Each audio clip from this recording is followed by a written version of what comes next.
Greetings, planet Earth. It's Jim Channon from the Bioasis. Lots of people ask me the question, well, Jim, how is it you've been with an intentional community now for 20 years and you've worked on the land and you've followed your permaculture and you've got some other things up your sleeve culturally, but the question that's the hardest to answer is, if I come to an intentional community, will everybody have the same sacred beliefs? Do you have a meeting process where everybody, is it more corporate or more tribal? And of course the answer to that question is, it depends on what year you arrive. Has the land just been cleared? Have you planted your first crop? Are you harvesting 10-year-old fruit trees? How many buildings do you have, and do they all suit people? So believe me, the kind of pressures you face as a group change generationally, with time, with creation. So the unspoken deal here is that you have to find a way to love each other, forgive each other, and cooperate. And I think that unfortunately is something we'll have to grow into a little bit. It doesn't come for the first year, but it comes very often after maybe it rains too much and all the roads go out. You always have to get together and fix the roads, you know. So all this still, from a point of view of a perfect place to live in the future, is still a hero's journey.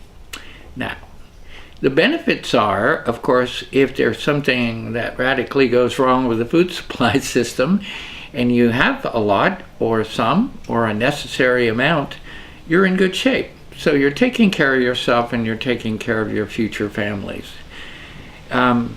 Living with animals is really a nice thing to have happen to anybody. And you could have a mission in the world. And here's what I find so interesting, is the smartest people that are awake to their opportunities to say, move to the country, get near a watershed that's dependable, build a small housing situation on the land in a really charming kind of way, and then get to your food deal and then apply yourself in the greater world. What I found about these people is they are willing to work on the field but not much practice, and plenty of brains and really good cyber skills. So I try to put all of that together, and I want to give you an idea of how our particular 3 acres looks, because it's a family which has 5 layers to it. 5 layers to this family. They have a spiritual core. They have a natural foundation. They have a diverse mental contribution. They have a real way of sharing with the world with their information. And then they have the web means to get it out to the world in itself. So, by golly, that's what we used to call them, quintet or level sandwich. So let me talk a little bit about each of these. The foundation, I think, is particularly important.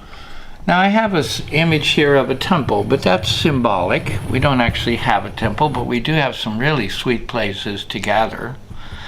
And when we gather, what we do is we report inspirational source material to each other.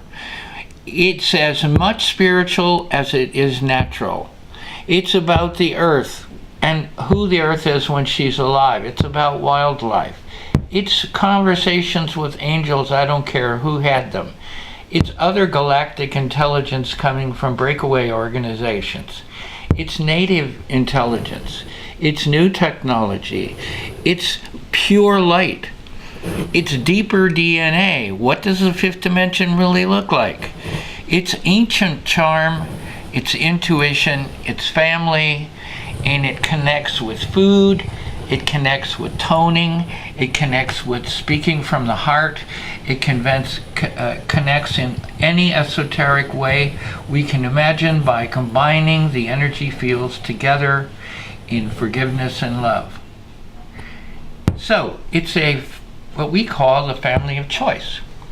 Now this whole family sits on 3 acres, which goes along up here. And what's on that are food forests. I mean, half the thing has food and fruit from many, many years planted ago. It has water sources. It has birds and bees, and we replace them when they get... It has the right amount of wind, and we know how to control it. It has microcultures of all kinds. It has bones piles, which is the use of surplus materials. It has charming little homes, and it has very wise and friendly trees.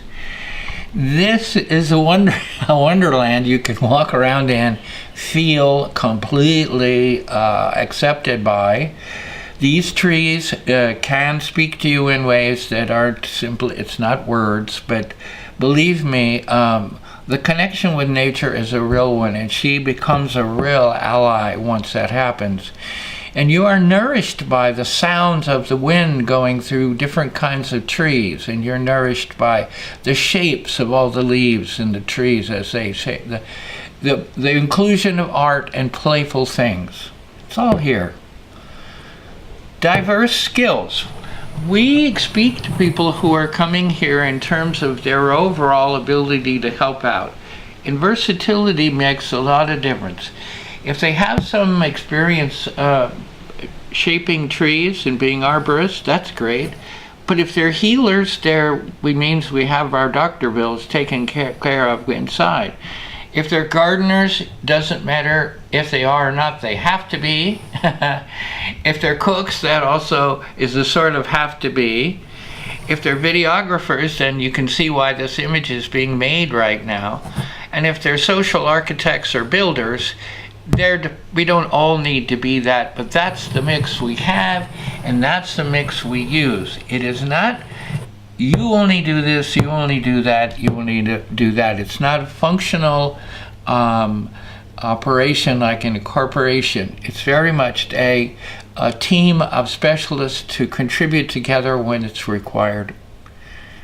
We say what we generate from our knowledge about all this is social architecture. And you can search for that on the web and find some really interesting things from ours. You can also search missionparadise.net. And you can also search the cyberversity at wix.com. This is where we practice unity, peace, play. And may I stop right here to say, do you know a PhD in unity, peace, or play?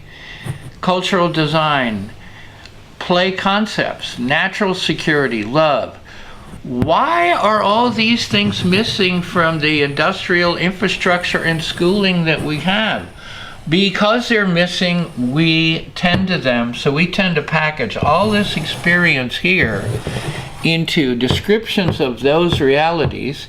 Then, pow, we pop it out on the web in books, images, wisdom, ideas, mythologies, and videos like this.